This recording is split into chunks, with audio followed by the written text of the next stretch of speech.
Who's coming with me? It's a short shot. We the source now. Taking over the game, put it on padlock. With a better roster, sick as a plate of lobster. Let them niggas hate, but revenge will never stop us. It's a short shot. We the source now. Taking over the game, put it on padlock. With a better roster, sick as a plate of lobster. Let them niggas hate, but revenge will never stop us. Kill the cancer, you can call me a sick assassin. Cut the chains, you can call me LeBron James. Make a decision, but you never had me in derision. Change the vision, but mark them that cause division. For real? Never in submission like I need permission. Nigga steady telling lies like a politician. Nigga need to cool it down, but we the new addition. Yes. Yeah, the name is the source. Check the reinvention. For real? You think we not prepared for the fallout? Watch us stack this information. Watch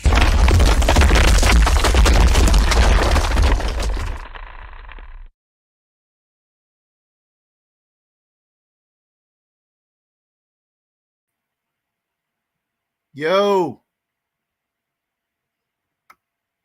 Shabbat Shalom. Peace and blessings, family. Peace and blessings. Proud as well with you all on the Shabbat night. Pray you all have a grand rest.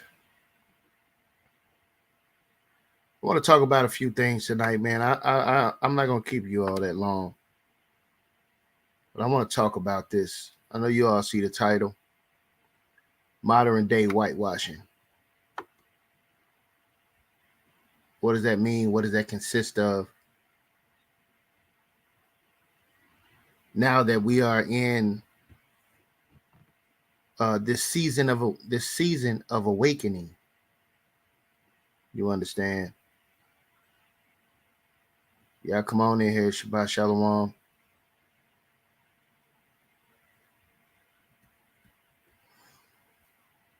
You know, first and foremost, I want to give all praise to Abanawi Yahweh Shema Mashiach Yahweh Shah, to the God of Abraham, Isaac, and Jacob. And I want to take a look at this topic, man. Modern day whitewashing. What does that mean and what does that consist of? A lot of times we get into a lot of conversations with our brothers and sisters who might be from the Christian persuasion, and you have biblical topics when you go to church that are being talked about, or when you surf on social media, you see biblical topics, especially, and I want to emphasize this, and let this be of the utmost importance, especially when it comes from quote unquote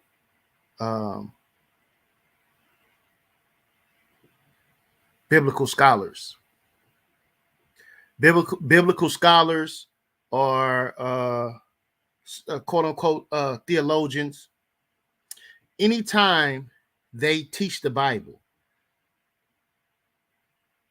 they teach, and it's always accompanied with imagery. And since they have done the majority of the work in the realm of imagery,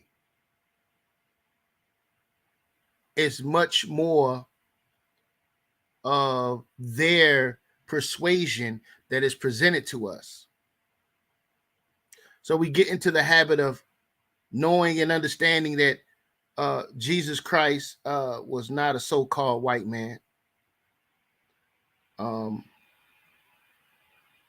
So we tend to kind of look over things and just kind of try to take the story, the biblical narrative, from the story in which it's presented to us. But the problem is that is very dangerous when it comes to teaching the newer generation, right? And some of the older generation who have accepted this idea that Abraham, Isaac, and Jacob was a so-called white man. King David was a white man. Solomon was a white man. The ancient Babylonians were white. The ancient Assyrians was white. The ancient Hittites were white.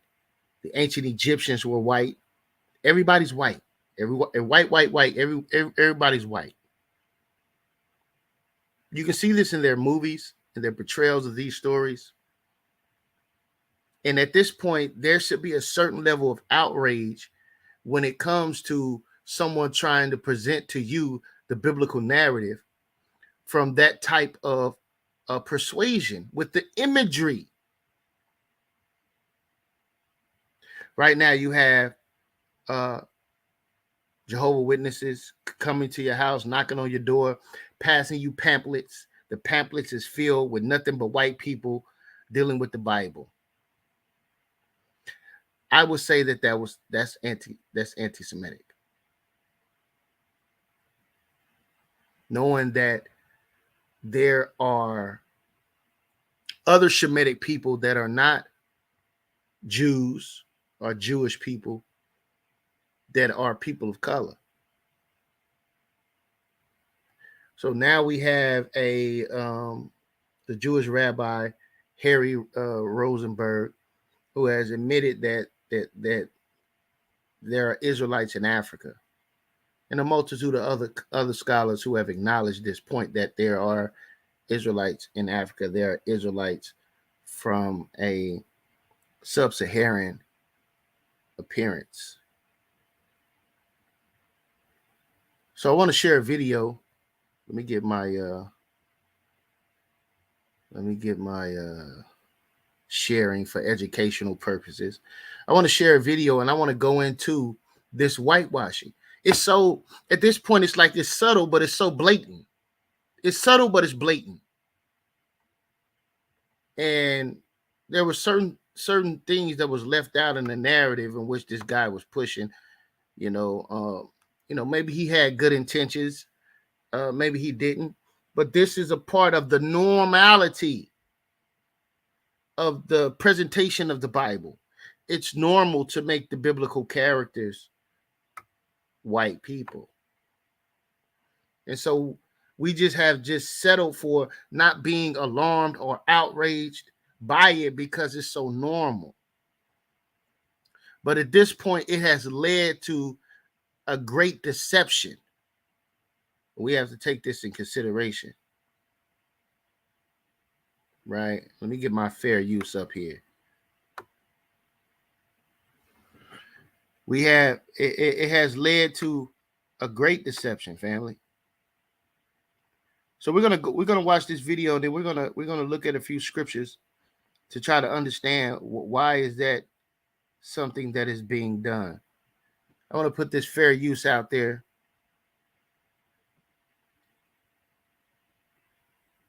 Salakia family. I want to put my fair use out there.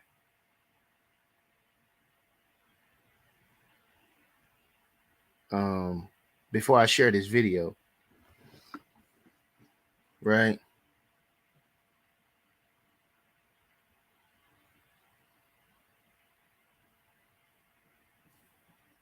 Let me share this video because we're going to take a look at how the Bible is being presented in modern times concerning the biblical narrative.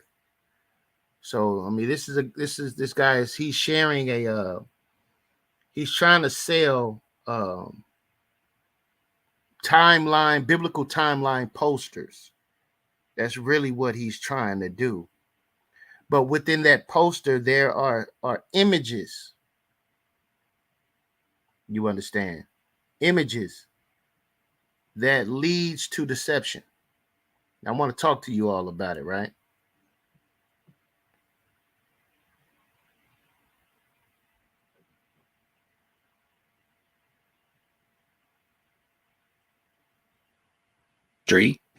And how they apply to the various parts of the out part on biblical genealogy. You can find a link to that video as well as all of the videos in this series in the description.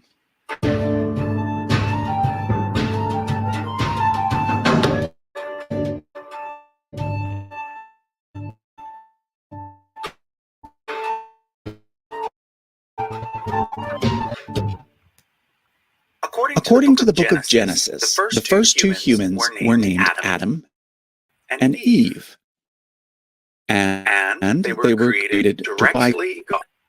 All right, so already, family, as you can see, the biblical family tree, look how they have the appearance.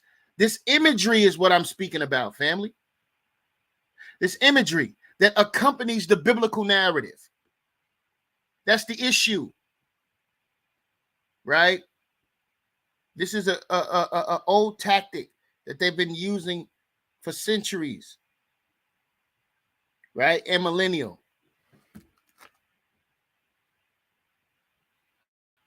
Now, according to modern DNA research, all humans alive today can in fact be traced back to a single male ancestor, which scientists have cleverly named Y chromosomal Adam, and a single female ancestor named mitochondrial Eve. But keep in mind that these two DNA ancestors are very different from the Adam and Eve from the biblical story. For one thing, Y chromosomal Adam probably did not live at the same time as mitochondrial Eve. And even if, by some strange coincidence, the science showed that they did live at the exact same time, they were likely not a couple. And they certainly would not have been the only two Homo sapiens on Earth. Instead, they were simply the male whose Y chromosomal DNA ended up beating out everyone else's, and the female whose mitochondrial DNA ended up beating out everyone else's. I hope to cover the science behind all of this in a separate video sometime next year. But back to the Bible. According to the biblical account, Adam and Eve were a couple, and initially the only two humans on Earth. So he made reference to Adam and Eve, then showed additional imagery separate from what we see on the screen. But then accompanied with secular information. In this particular chart, there is secular information that is being presented, which is understandable. But some of the claims that are being asserted here, I don't agree with. But I want to use this as a template to show that modern day whitewashing still exists. Eventually, though, after getting kicked out of the Garden of Eden, they had two sons named Cain and Abel. Cain was a farmer and Abel was a shepherd. But one day Cain ended up killing his brother Abel out of jealousy. Now, considering that the Israelites were originally pastoralists like the good son Abel was, this story may actually have a basis in some sort of historical conflict between the Israelites and some nearby agriculturalists. But as I explained in the earlier video in this series, the biblical writers were more interested in making theological points than they were about simply recording exact historical details. Anyway, Adam and Eve went on to have a third son named Seth, as well as a bunch of other children. It is from Seth's line that we eventually get the next major character in the Bible, Noah. But before I go on, I want to point out that both Cain's line and Seth's line are recorded in the Bible and that they have some interesting similarities. Both can... Do you all notice here? Look at the appearance of Noah down here. Do y'all see the appearance of Noah? Right? So this thing he's explaining here about the similarity in names, and he's trying to bring a secular argument to the table, which I don't agree with. I don't think it's far-fetched for similar names, for people to have similar names that are such in close proximity at that time, right?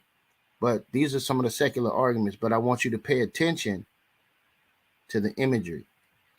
Contain a series of 6 names that are almost identical, except for one small swap and several alternate spellings. So one possibility is that both genealogies share a common origin. In other words, maybe there was originally one list of ancestors that was passed down orally, but over the centuries, people in one area remembered the names in a slightly different way, and eventually it developed into a parallel tradition. Then, at some later point, editors combined the two traditions and made it seem like they were separate genealogies. This is not the only example of parallel accounts in the first 5 books of the Bible. In fact, there are lots of them, indicating that these books were pieced together from multiple sources and tradition. Again, this is a topic that I hope to cover in a separate video sometime next year. For now, let's return to the family tree. Noah is the guy who built the large boat called the Ark and filled it with a bunch of animals. This is because God decided to destroy the earth in a flood and then start all over again with Noah and his family, who were the only survivors. Now, as many commenters pointed out in previous videos, flood stories are a common theme found in cultures throughout the world. This seems to indicate that there may have been some sort of major flood event that was retained in humanity's collective memory, or perhaps there was just a bunch of smaller events. You'll notice that on this chart, there are 2 timelines. On the left, there is one based on the biblical account, and on the right, there is one based on the secular account, using the information that has been gleaned from science and archaeology. So you can take your pick as to which one you want to follow. But either way, it's interesting to compare the two. For example, on the secular timeline, I've noted that around the year 2900 BCE, there was a devastating yet localized flood in Sumer, and that this is the most likely candidate for the event that inspired the various Middle Eastern flood myths. According to the Bible, Noah had 3 sons, and therefore everyone alive on Earth today would be a descendant of either Shem, Ham, or Japheth. This is where the idea of there being 3 distinct human races comes from, usually named white, black, and yellow. But let me emphasize strongly, this idea is not true. Modern DNA research shows us that we can divide people into hundreds of different ethnicities based on regional genetic variation. But there is no genetic marker that allows us to then take those ethnicities and group them together into just a handful of categories called races. The closest thing would be to group ethnicities by continent, but even there, the categories would overlap quite a bit, and they would not line up very nicely with continental lines. But the authors of the Bible did not have knowledge of DNA or historical migration patterns. So according to them, the various nations of the earth that they were familiar with could in fact be explained using a simple family tree. And that's what the next part of the biblical family tree is, a family tree of nations. Shem had 5 sons, Ham had 4, and Japheth had 7. So in total, Noah had 16 grandsons. In most cases, the names of those 16 grandsons match perfectly with names of nations that the Bible was written. So on this map are 5 sons of Shem, shown in sons of Ham, shown in yellow, and 7 sons of Japheth, shown in blue. Let's look at Ham first. Clear that Ham appreciated with Africa. In fact, until recently, the term Hamitic was still used to refer to language groups from North Africa. Nowadays, the term Afro-Asiatic is used instead. The most important Hamitic nation was Mitzrayim. All right, so here's the problem that I have starting out. Primarily, they're saying that these are the lands that was given to Ham, but initially Ham did not start here. I'm going to say it again. Ham did not start in this region. We're going to go to the Bible and look at this, right? And if you miss out this, what I want you all to comprehend is the fact that there are darker nations that resided in the quote unquote Middle East before this separation, right? So I want us to look at this, right? We're going to go to Genesis chapter. We're going to go to Genesis chapter 10.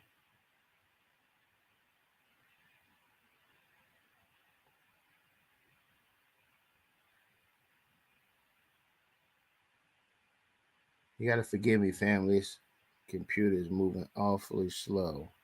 But we're going to go to Genesis 10 here.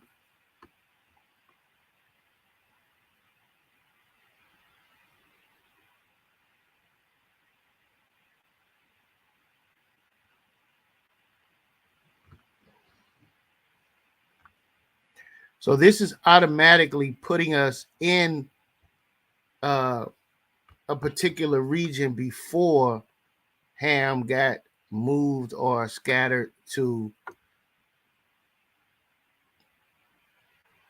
quote unquote Africa.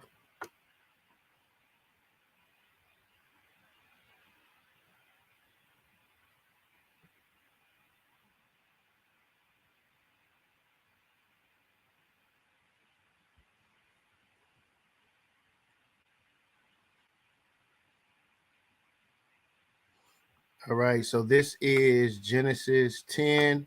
We want to start about the 6th verse. It says here, come on, sucker.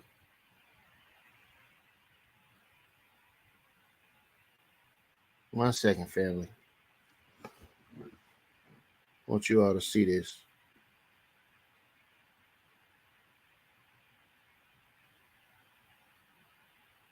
All right, so it says, by these were the isles divided. Let's start at verse 6. And the sons of Ham, Cush, Mithraim, Put, and Canaan, like we see here in the video, right? But it says this, and the sons of Cush, these are the sons of Cush, and we're going to get to verse 8, and it says here, and Cush begot Nimrod. He began to be a mighty one in the earth. He was a mighty hunter before the Lord, right?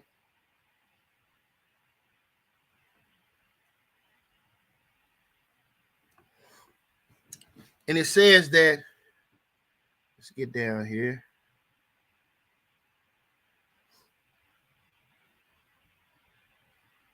All right, I need to go up one more time.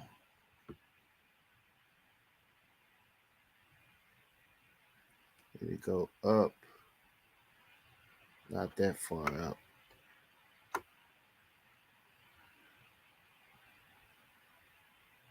Come on.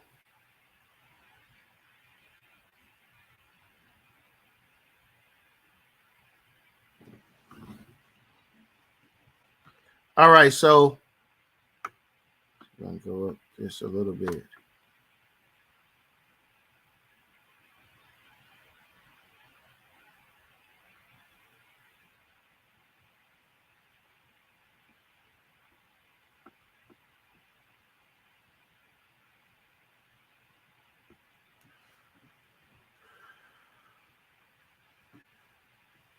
All right, man, this is terrible, man. Come on.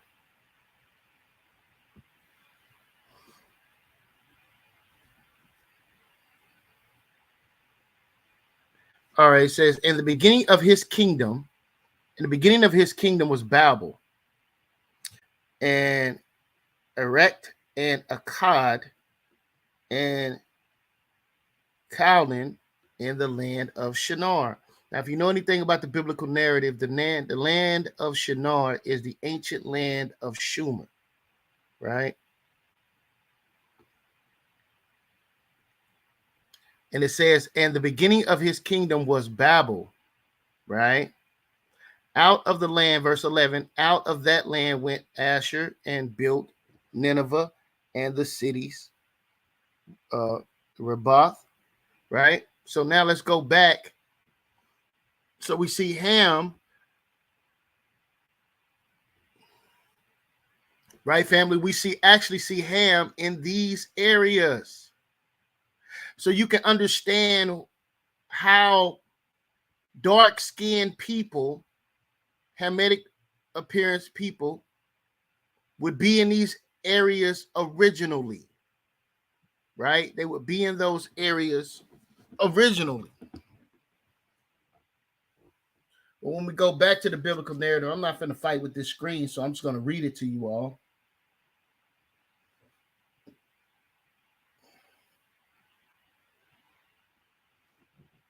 Right?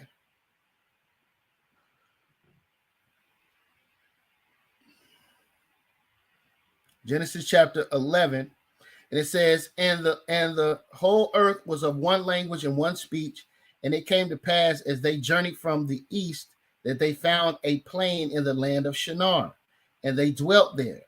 And they said one to another, go to let us burn brick or make brick and burn them thoroughly, that they had brick for stone and slime had they for mortar.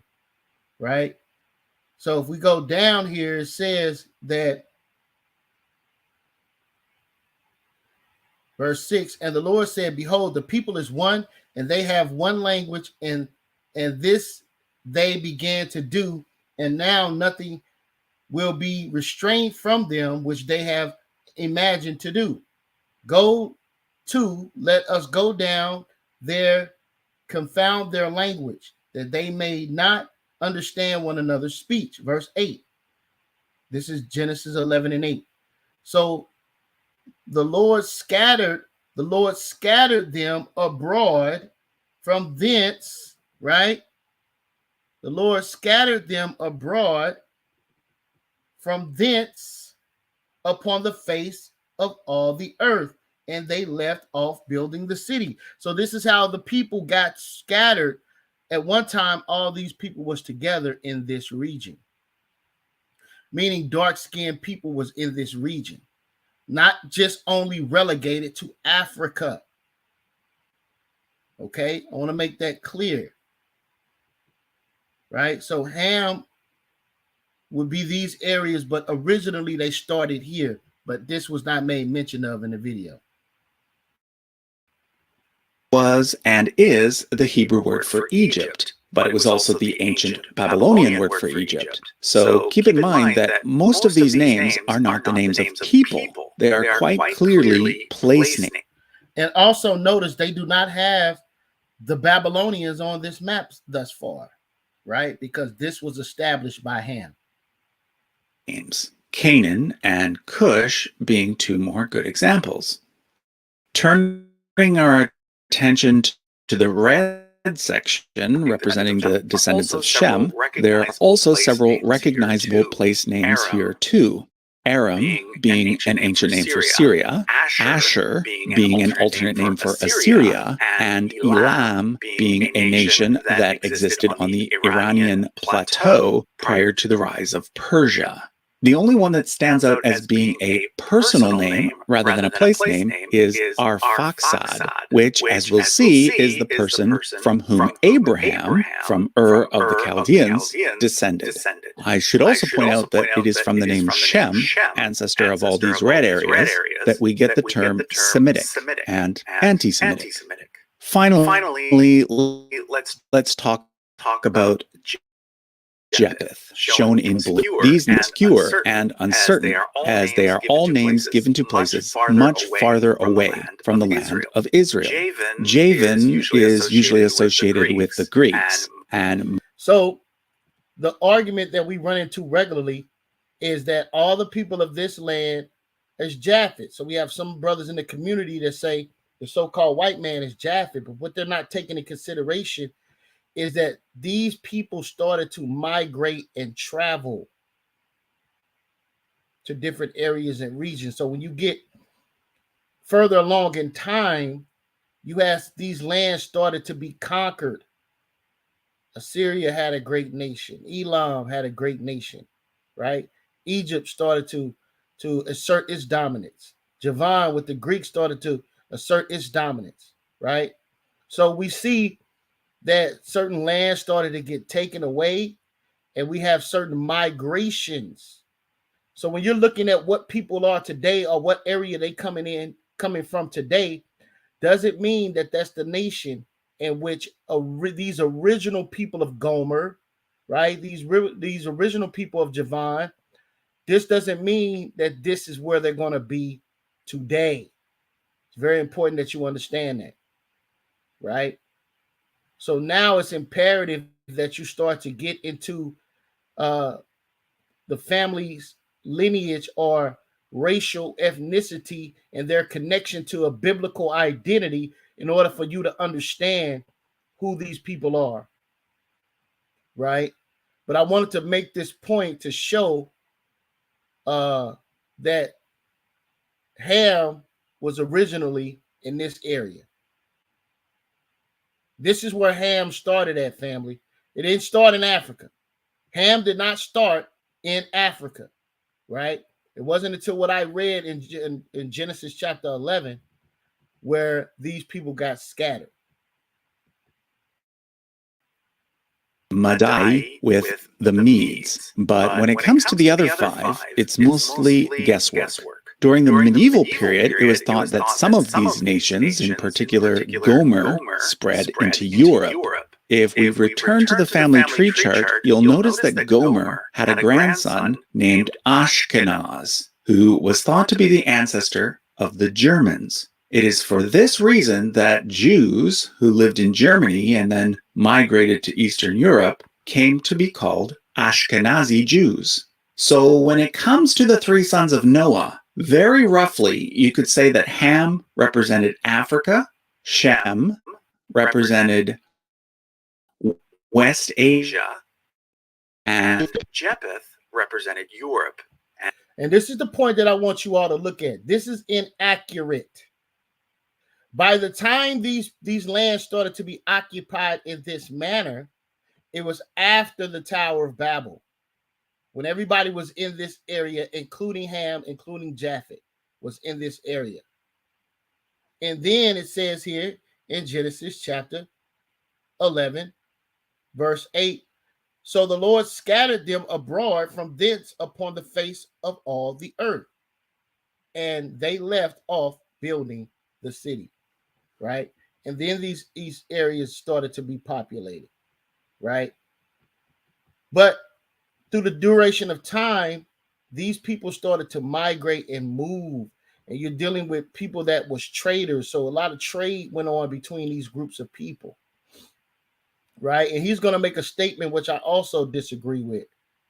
So we have to have a beginning, and we have to take that beginning in consideration in order for you to claim all these people to be white, and don't take in consideration that Ham originated in this area, showing you that black people were in this area also, but Shem himself is also black, and Japheth is black,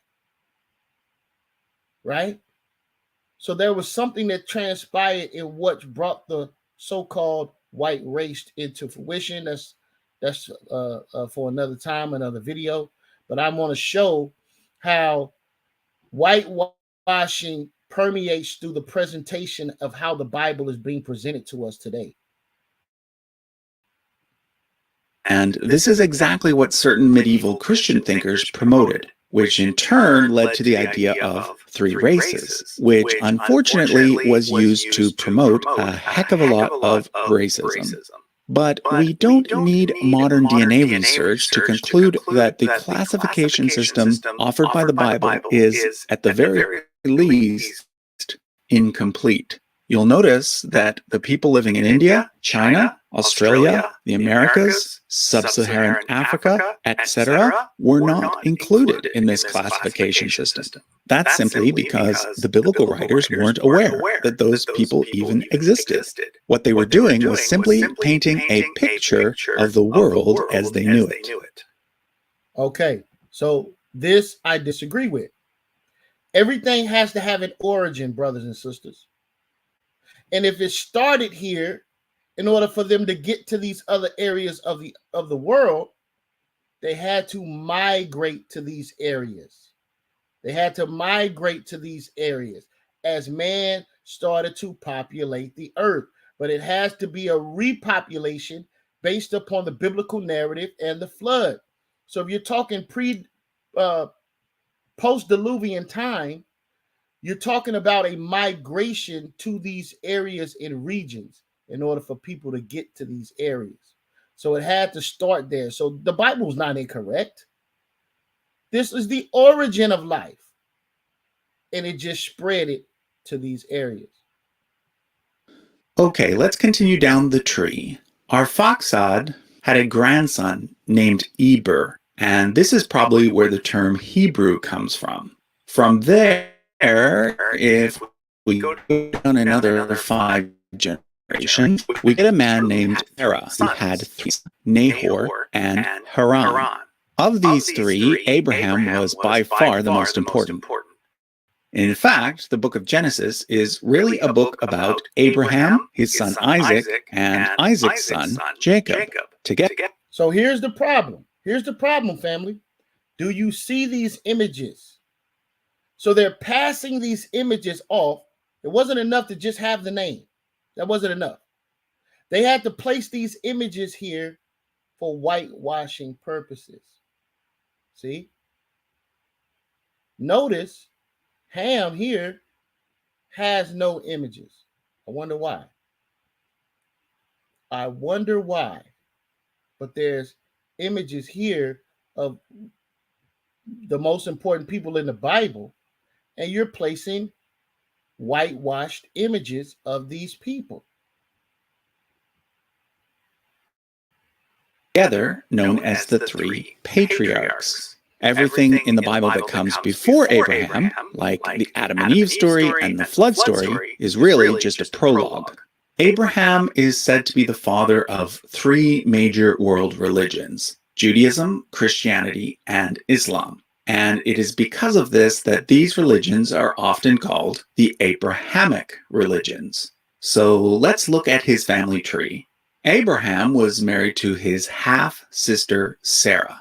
But Sarah had difficulty having children, so Abraham married her handmaid Hagar as well, who was Egyptian, and had a son by her named Ishmael. But as the story goes, God promised that Sarah would miraculously have a child in her old age, and indeed she did, naming the child Isaac. Shortly thereafter, Hagar gets banished and winds up in Arabia, where, according to Islamic tradition, Ishmael became the ancestor of the northern Arabic tribes. A lot of people forget this, but Abraham actually had a 3rd wife as well, named Keturah. According to the Bible, the people who later became the Midianites are the descendants of Abraham's son named Midian from his marriage to Keturah. One last thing to mention about Abraham. It is curious that the name Abraham is comprised of the exact same consonants as the name of the Hindu god Brahma, who is the father of several other important Hindu gods, and who happens to have a wife named Saraswati. So maybe the 2 oldest religions on the planet, Judaism and Hinduism, both have links to a similar, even earlier tradition that includes a couple named something like Braham and Sarah. It's a very big maybe, but it's fun to think about. So Abraham's son Isaac ended up marrying a relative named Rebekah. She was the granddaughter of Abraham's brother Nahor, thus making Isaac and Rebekah first cousins once removed. Together, they had Jacob. Esau was the eldest and therefore entitled to the main inheritance. But through trickery, Jacob managed to get Esau to pass his birthright on to him. So Jacob becomes the next big character in this story. He falls in. So I want you all to notice something. You see how there's no imagery for Esau? Is that a coincidence? There's no imagery for Ishmael. No imagery for the Midianites. Why? Why? But there's imagery for Rachel and Leah, Jacob and Isaac, Rebekah, Sarah, Joseph, even Job.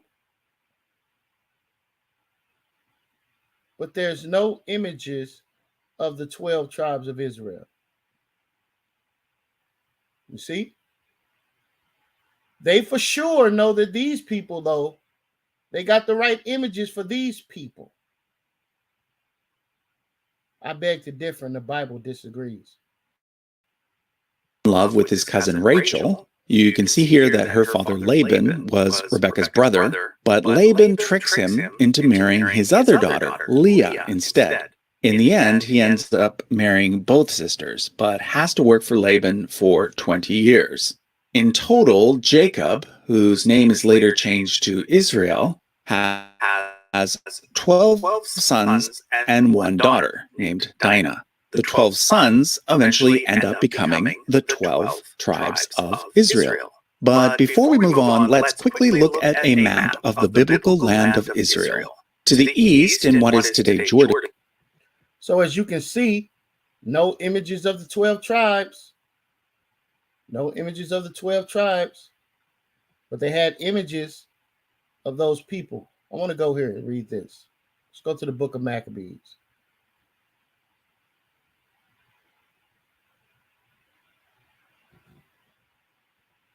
It says here in verse 45, First Maccabees chapter 3, verse 45.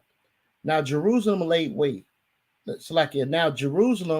void as a wilderness. There was none of her children that went in or out. The sanctuary also was trodden down, and aliens kept the stronghold. The heathens, right, had their habitations in that place, and joy was taken from Jacob, and the pipes with the harps ceased. Right? Drop down to verse 48. And laid open the book of the law, wherein the heathens had sought to paint the likeness of their images. See that, family? So the Bible is telling us something here. The Bible is telling us something here. And I think that we have to understand the importance of imagery, right? We have to understand the importance of imagery. And when we come to the conclusion that when people are presenting the biblical narrative, they always accompany the biblical narrative with images. And these images bring forth delusion. It brings forth deception. And we have to take these things in consideration. Right?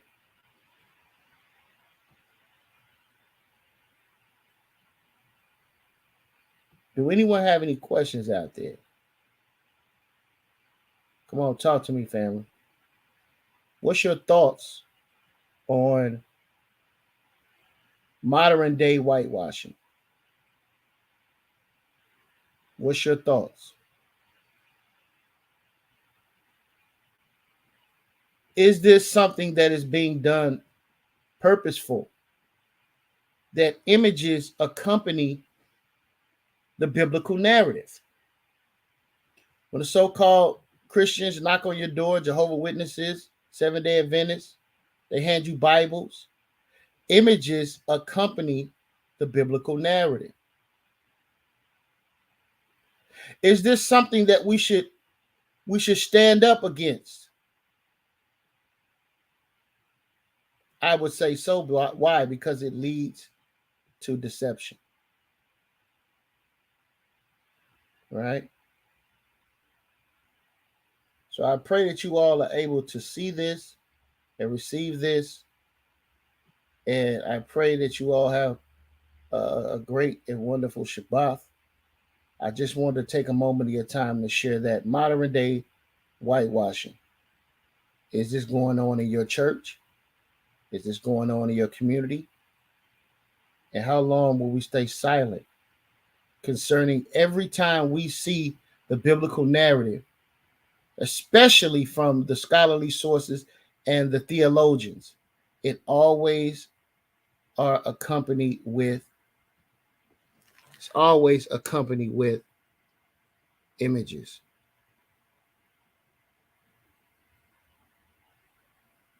All right. If anybody want to come up here and talk to me about this, I would love to hear from you. Right?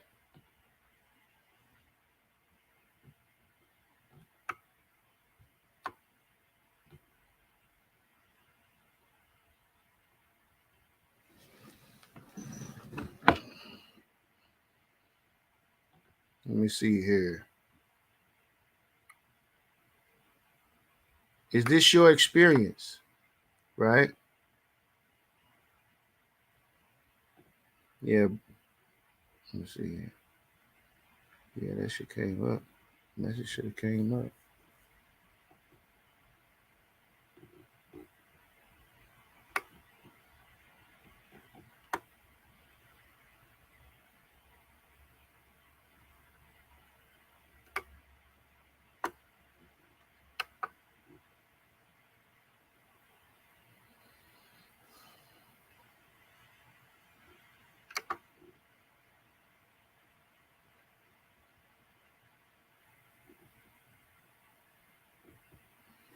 Yeah, man. If anybody want to come up and speak on modern day whitewashing, putting the link in the chat, because this is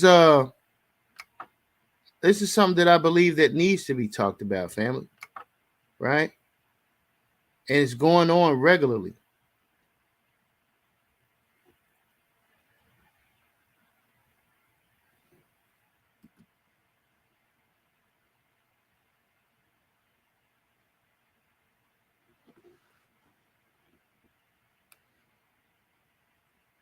Yeah, yes, they're whitewashing church literature. Yeah, man, regularly.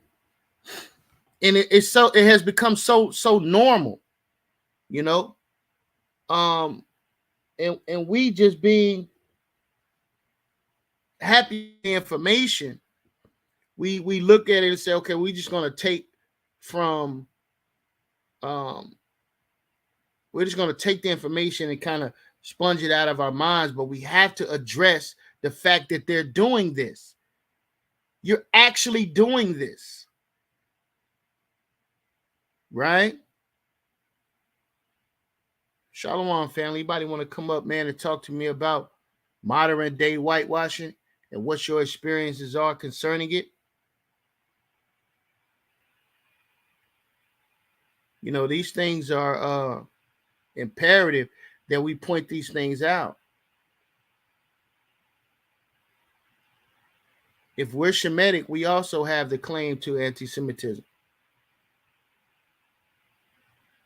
right? And I believe it's anti-Semitic to create false images and narratives based upon your own benefit, racially, right? That is something intellectually dishonest, and injustice is being done as this is being perpetrated against our people.